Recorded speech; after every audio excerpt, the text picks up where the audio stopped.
how is everybody doing out there today? Got a bit of an issue on this podcast. I broke the mic while I was on vacation over the Christmas holiday. I did not know I broke it. I hooked it up when I got home, recorded this podcast with Mysterious Mike, and it sounds like crap.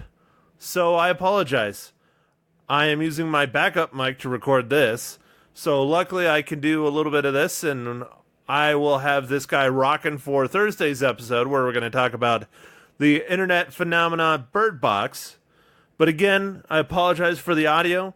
Feel free, if you want to throw us some cash so that I can get a new mic that actually works, please, by all means, hit us up. Let me know. Email us.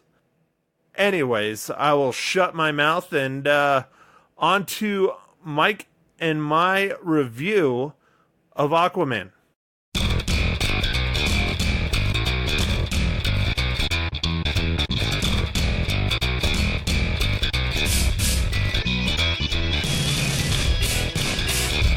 Welcome to the Real Film Nerds Podcast. Good day, everyone, and welcome back to another exciting episode of the Real Film Nerds Podcast. Woo! I'm your host, one of your hosts. That's Mr. Matt Hinshaw out here in the beautiful, snow-filled Prescott, Arizona. And with me, as always, my buddy on the East Coast, the coast with it all, Mysterious Mike. Hey everybody, man, did you take some energy pills, man? You ready to go? No, I'm not. I'm ready for another sip of my delicious Four Peaks Kilt Lifter Scottish style ale.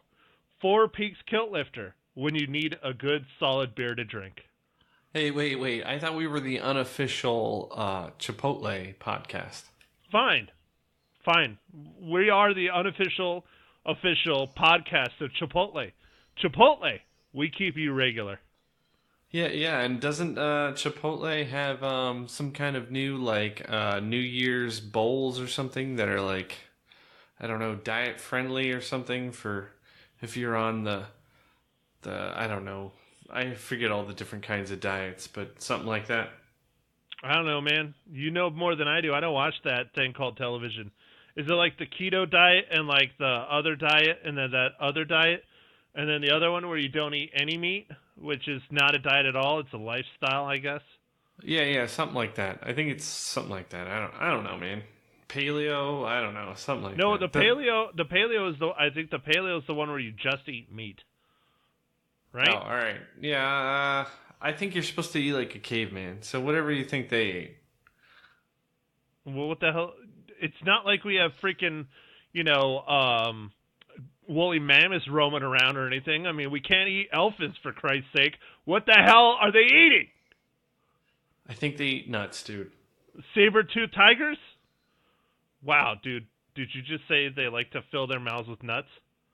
I said they like to eat nuts. I didn't say fill their mouth with nuts. Oh. Is there a difference? I think so. All right, then.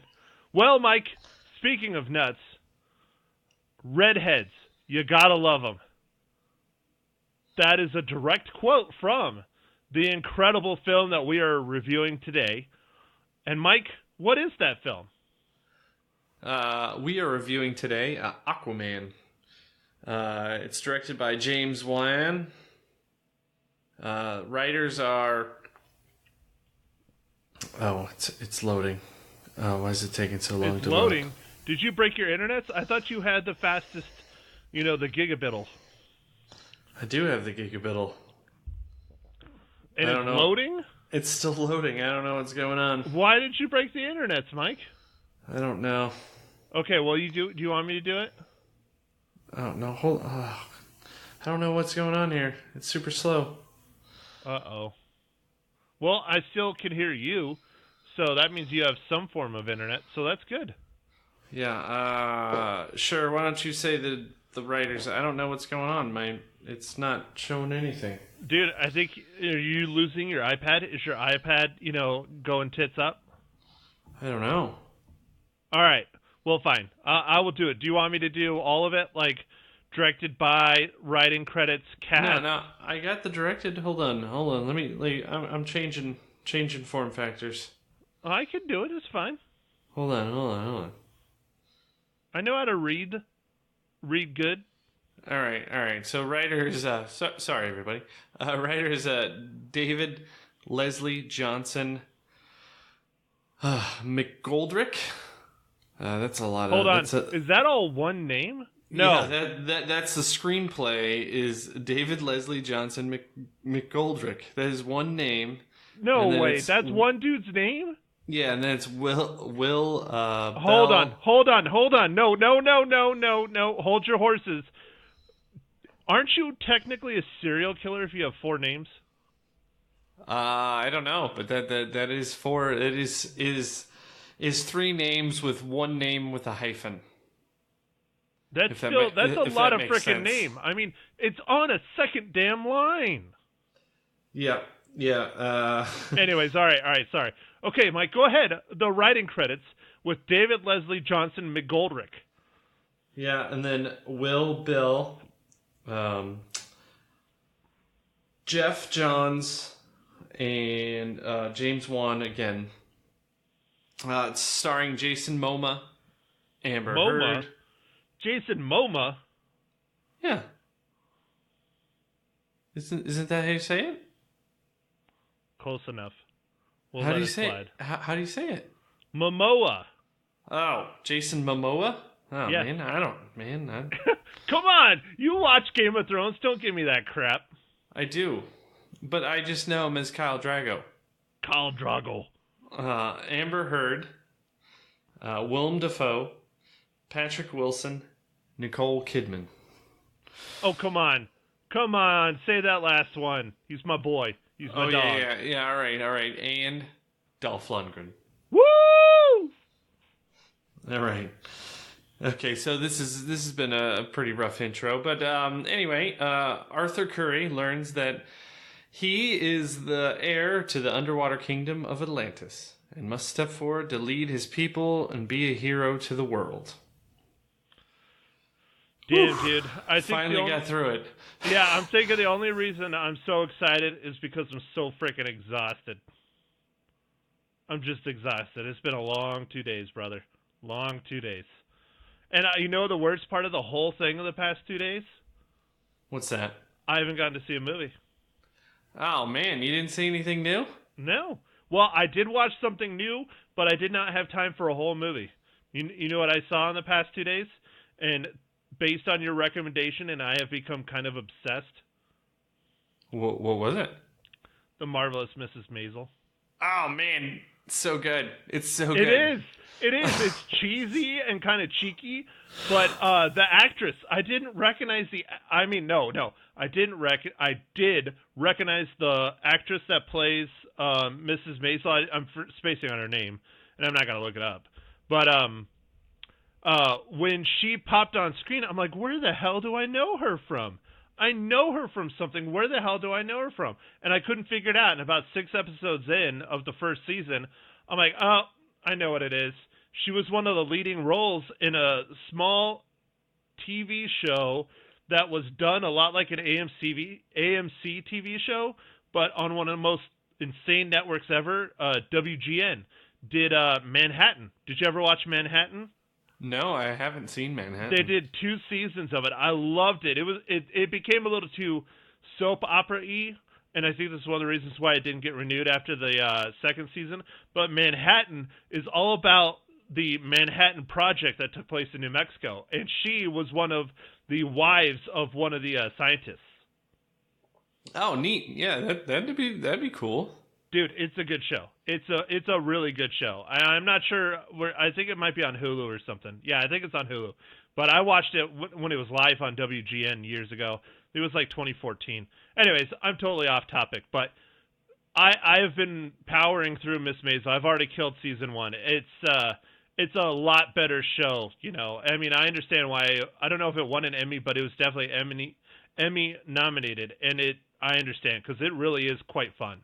Yeah, no, I believe it won a few awards for the first season, and then the second season was recently released early December. And man, if you like the first season, the second season's even better. So Yeah. Well, I enjoyed the first season quite a bit. I made it all the way through it. It took me about I'm not a binger. I'm not one of these people that can sit there and watch like 9 episodes in a row. But it took me probably about a week and a half, but I've watched all of season 1 now. So, anyways, back on topic. Mike, what did you think of Aquaman? I know you love the ocean and sharks and the sea and Black Manta and Jason Momoa and redheads that have the name Atlanta. So yes. what did you think about your basically legitimate dream?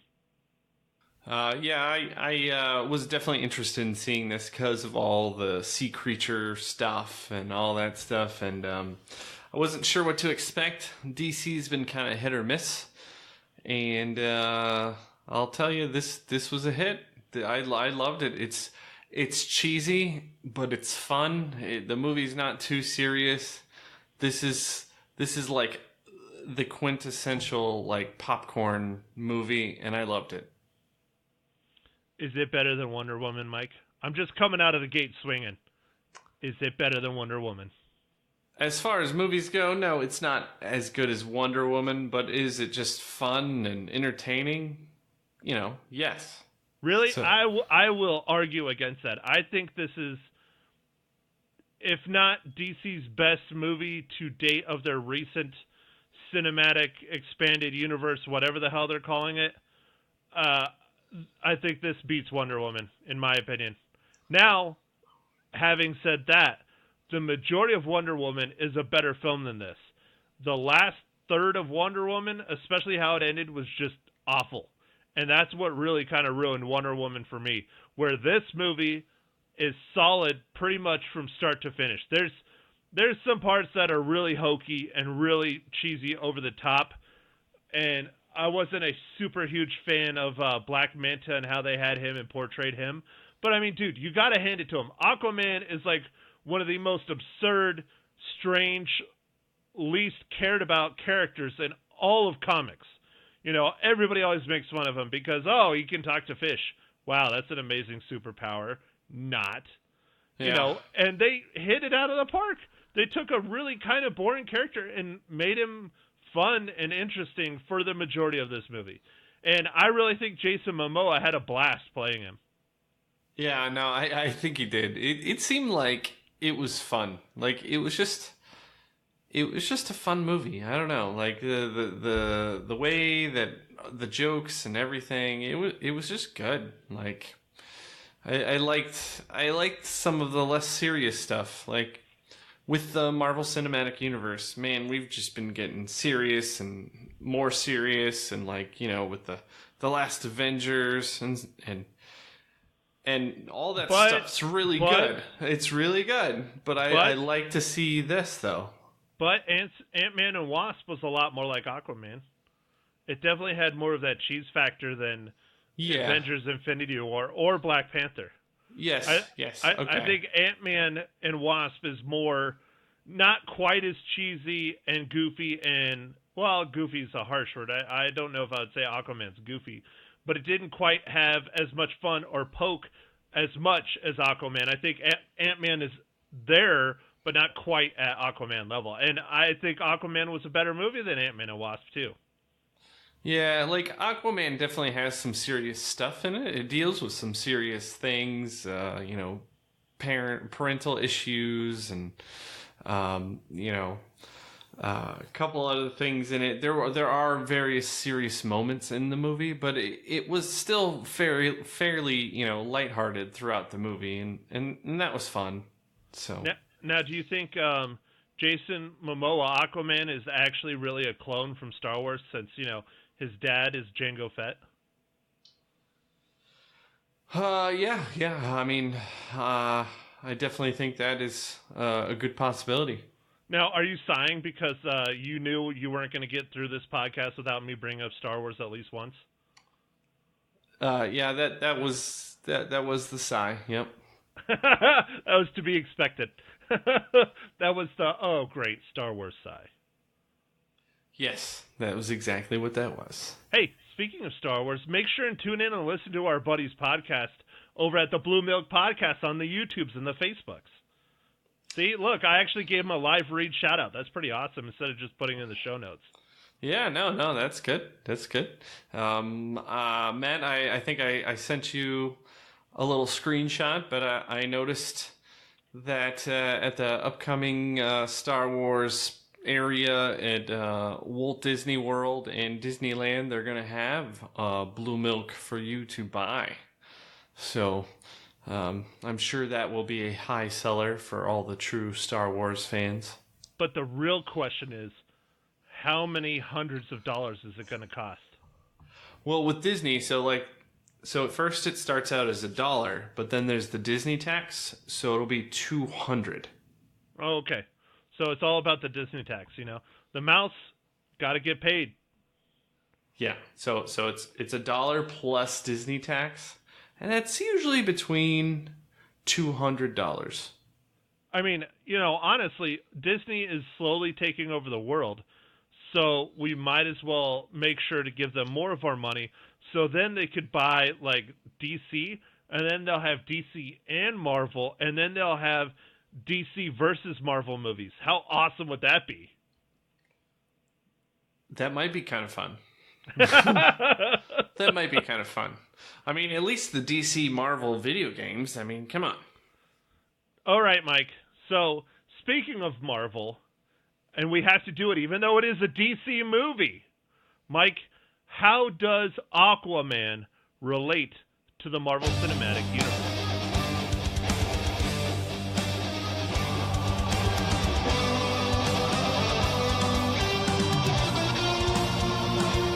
Well, Matt, thanks for asking. This one wasn't too bad. I was able to find a producer for the Italy section of the movie, and it's Enzo Cecchetti, and he was also a producer on Avengers Age of Ultron. So we have a traitor in our midst. We have an equal opportunity person who lives in Italy who produces movies. Yes. Oh, so he's an opportunist. Yes. All right. All right, kids. You know what that means. The Marvel Cinematic Universe tie-in is now over, and here come the spoilers. Mike, I have to say, Dr. Evil, you finally got to see his plan come to fruition. Oh, you like the sharks with laser beams? Dude, how freaking amazing is that? Great white sharks with laser beams attached to them. That's amazing. Yeah. No, I enjoyed one of the scenes with the Aquaman and the submarine, the Russian submarine. It was quite amusing for me. Like what part of that scene? Because that's a long freaking scene. That's like the first half hour of the movie. Just where he forces the submarine to surface. Oh, okay.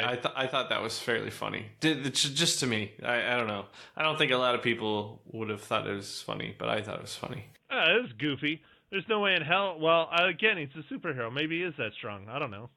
Yeah, and I don't know if you caught this, Matt, but is Aquaman supposed to be fluent in like all these languages? Because he speaks Russian in this and something else. I know. I didn't get that. I won't lie. For those of you who know, I'm not real fluent in DC. I don't really read much DC. I read a little bit. I'll read some events here and there, but I don't know much about Aquaman. I know very little. You know, I know probably as much as, well, I know probably more than average of most of the DC characters, but I don't have the extensive knowledge like I do of the Marvel Universe, because I don't really read DC. I mean, there's a handful I read, and that's it, you know? So I don't really know. I know one thing for sure, and I got this from listening to a couple other podcasts where they were actually comic book podcasts talking about Aquaman, where they're like, when the hell did Aquaman become bulletproof? Oh, yeah, I don't know. When they made this movie? Yeah, because that really rubbed a lot of the hardcore DC comic guys the wrong way. They're like, Aquaman isn't freaking bulletproof. So, anyways, whatever. It helped. I think it helped the movie for sure. It makes him definitely more of a badass superhero too. But Yeah. anyways, so what other spoilery scenes? I mean, the octopus playing the drums, that was pretty badass. Yeah, the octopus playing the drums was badass. Dolph Lundgren is a redhead. Oh, Man. dude, that was amazing. I love that Dolph Lundgren was in this. Oh man, as a redhead, I was just like, man, I've seen Dolph Lundgren in like 2 movies in the same year, because I actually watched Creed 2, and he's a big part of Creed 2 as well. And I was just like, man, awesome, dude. You know what's even crazier? I don't know if you know this, but he has like a doctorate in physics or like aerospace something. I don't know. He is like crazy, insane smart. Like legitimately, like before he even started acting. But he always kind of comes off in movies as like a dumbass like not like a dumbass, but like just this dumbass action star kind of guy. And he's not. He's like really super crazy smart. Yeah, he got his degree. I think it's in chemistry or physics. Yeah, and... it's something. It's something, either it's something scientific. It's like astrophysics or chemistry or something. I don't know, but he's really an extremely smart guy. Yeah, they actually kind of not that you probably remember this, or you might not even seen it, but in the Expendables 3, they talk about his degree, kind of like making fun of it, but it was actually all true. Like it was just basically them telling the truth on screen. It was kind of funny. But I don't think I caught 3. I own 1, and I think I saw 2, because I mean I loved the first and the second one. It's like almost to the level of like John Wick like action, but with every single action star ever. That's one we probably should put on our list for a legacy cast. That would be fun. The original Expendables. I do enjoy those movies, but you got to understand what they are going in. They're not gonna, they're not award winners. They're just fun popcorn flicks, amazing fun popcorn flicks. Yeah, just chock full of all of the 80s and 90s action stars. And 2000s, Oh, yeah, I guess 2000, yeah. Well, dude, Jason Statham? Yeah, Jason Statham really didn't come into, being a big action star until I think at minimum like the like 98, 99, 2000, like the earliest. Whenever I think it might even been later. Yeah. Whenever Transporter came out. But anyway, yeah, we're talking too much about other things. Okay, fine. We'll get back on Aquaman. Yeah, no, Aquaman was fun, man. I really enjoyed it. I just enjoyed it. Like it's visually, it's kind of crazy. There's so much special effects. Yeah, I thought it was gorgeous. Like it's super crazy, oversaturated. It's clearly just CG to the max, but they don't care. I think it worked well for this. They're not trying to be serious. They're trying to be more comic booky, and I really think it freaking worked. I don't know if I can use comic book as a verb, but I just did it. Yeah, well, so then you can. No, it's a lot of CG, but I thought it was cool, man. Like, I don't know how long this movie took to make, because it's a little bit longer, too, for the amount of CG. It's 2 hours and 23 minutes, I think, and, man, that's a lot of CG. I have to say the one thing that I wasn't super happy about, and again, I don't know a whole lot about him, it's just how he came off on the screen. But I wasn't a super huge fan of Black Manta really at all. I thought he was kind of dumb. I mean, I really think the main enemy of this was Aquaman's brother. Yeah. No, it was, but I think they're trying to set up for something, right? Because, like, obviously, like, when he... Spoilers, people. When he dies the first time, you're like in my mind, I was like, yeah, right. And then, later on, you find out that he didn't die. When who died? The Black Manta. Oh, yeah. No, he doesn't die. No, yeah. I mean, when he is beaten in a battle. I'm like, yeah, that's not the end of him. And then of course you see are you him talking about the second one, not the first one in the submarine? Oh yeah, no, I guess the second one. The second one. Yeah, because he had his ass kicked in the submarine when his dad died, or I'm not going to say killed, but died. And so he was defeated and beaten then, and then he gets beaten later on in the huge big fight, and it's like, no, he's too big of a villain. Like I know that one. In the DC universe, Black Manta is a major, major villain. You know, that's why I kind of think he was kind of a throwaway. Like, I think they probably should have left him completely out because they didn't do him justice in this movie at all. Just leave, Patrick Wilson's character, King Orm, in there? Yeah. Just leave it at that. Cut all the Black Manta stuff out because they even made it seem like King Orm was using him as his pawn, and that's not how it really is in the comics. Like, Black Manta's a scary, badass mofo. He really is. Yeah, I don't know, man. I feel like they were just trying to set up for some other stuff, and so it was like kind of a side thing that... Well, but they could have brought him in, like, towards the end as, I don't know, an after-credit scene or something, but... Whatever. I think that could have been, some time saving. If they would have cut Black Manta out, that maybe would have dropped it to 2 hours. Yeah. Well, that one fight scene is like 25 minutes in itself, though. So, and it is a pretty awesome fight scene. Yeah. But anyway, yeah.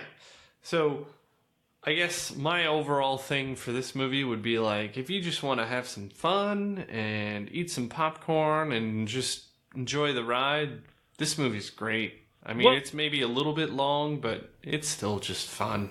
It's not bad. It's not bad in my book. It's long, but it doesn't feel that long. And again, I mean, is it going to set the world on fire? No, probably not. But guess what? It is an entertaining movie that is well worth a watch. And why not go to the movies and have fun? You don't have to go to the movies and think that everything has to be this masterpiece of cinema. There's nothing wrong with having a fun, well-told story, a movie where clearly most of the actors seem like they were having a frickin' blast.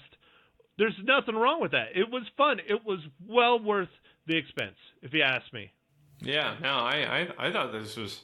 I'd kind of heard that coming into this movie, and I was like, well, we'll see. And then I was actually pleasantly surprised. Saw this with Mags, and we both liked it. It was just right, It was just amount of cheese. Like, it wasn't too cheesy. The jokes are funny. Like, it wasn't like they were trying too hard. But everything just landed. It was a good movie. It was just fun. Now, Mike, do you think the parallels with Little Mermaid are way too much? It's been a long time since I've seen A Little Mermaid. But I'm just going to venture and say no. What do you think? Yeah, I'm just making a joke. Because, I mean, was Amber Heard's character Mira? I mean, that red hair is freaking flaming red. That is Little Mermaid, like, flaming red hair. Yeah. That's crazy. And then instead of having a talking crab, they have a drumming octopus. Yeah. No, I mean... Yeah. And then there were some scenes that didn't work for me. Like, like the whole chase scene, like when they're leaving Atlantis and they're like, oh, let's go. Oh, no, we're going to crash. It's like, no, you're still in the ocean. You just open the freaking door and swim out. It's like, you know what the scene I'm talking about? When they're like going towards like the lava or something, and they're trying to make it all like tense and like, oh no, we're gonna crash. It's like, no, you're in the ocean. It's not the sky. You just get out and swim. Yeah, okay. I agree that was a little bit of a stretch on that one, but yeah, I was like, you gotta. I understand why it happened, but it was just like, I also wondered a little bit. I mean, I guess it was okay. The kind of the what would you call it? Like the tsunami that happened, like when. Oh yeah, when they washed all the naval ships up on the beaches. Yeah, right? yeah, and Oh yeah, and his dad got knocked over with the when he yeah. was in the truck and all that shit. Yeah. Yeah. But I enjoyed the scene at the bar and the guys that was asked pretty for his good. picture. I thought it was really funny, man. That was good. That was a fun moment because all these guys surround him and he's like, "Hey, can I get your selfie?" That was great. Yeah, no, I thought that was fun. No, it was yeah, it was just a fun movie, man. And so I guess with all this, Matt, unless you want to give away some more spoilers or anything. I don't know. Is there anything else you want to talk about in the movie that, spoilery or not, that we think our 3 listeners need to know about? No. I think we got it pretty well covered. Like, I know one thing, again, this is coming from people that I've listened to already, is they have all the 7 different kingdoms of the ocean, I guess you would say. Yeah, I think wasn't it 4? I don't No, know if it was more 7. than that. Was it? Okay. Yes, right. because there's maybe it was 7. There was there's the trench people, the trench people, the crab people, Dolph Lundgren's people, the Atlanteans, the first group of people they go to, like the squid-looking people. Oh yeah, okay. So the way I understand it, that is from the comic books, but it's like a little bit farther down the line in the comic books, and it was kind of amazing how they crammed all of them in there. Like, I mean, that was a lot. Now, granted, that end battle, the final battle in the movie, I mean, dude, it's on the level of like the Lord of the Rings, like the Battle of Helm's Deep for sure. Yeah. I mean, it was massive, dude. Massive. I haven't seen a battle that huge in a long time. Yeah. No, it was cool. It was pretty badass. I liked it. Sure, granted, it's, this giant CG battle, but it's still pretty cool. Yeah. Oh, another one that was really cheesy. Speaking of that big-ass battle, was when Mira and Arthur, a.k.a. Aquaman, finally, like, kiss in the middle of that battle. And this enormous battle's raging, and they're doing, like, this 360, like, shot on it. I'm like, oh, my God, that's so cheese. Oh, yeah. No, it was kind of cheesy. I was like, nice. Yeah. But see, again, they didn't shy away from it. They're like, this is what it is. Deal with it kind of thing. And I applaud them for that. I thought that was good. Yeah. So, fun. All right, Mike, since you are our resident oceanographer, how many reels do you give Aquaman? Oh, man, I'm going to give 4 reels to Aquaman. 4 out of 5. You really did like this movie, or you're getting soft in your old age. No, I like this movie. I don't know. I don't know what I was expecting exactly, but I liked everything I got. Well, all right, Mike. I also award Aquaman with 4 out of 5 reels. Wow.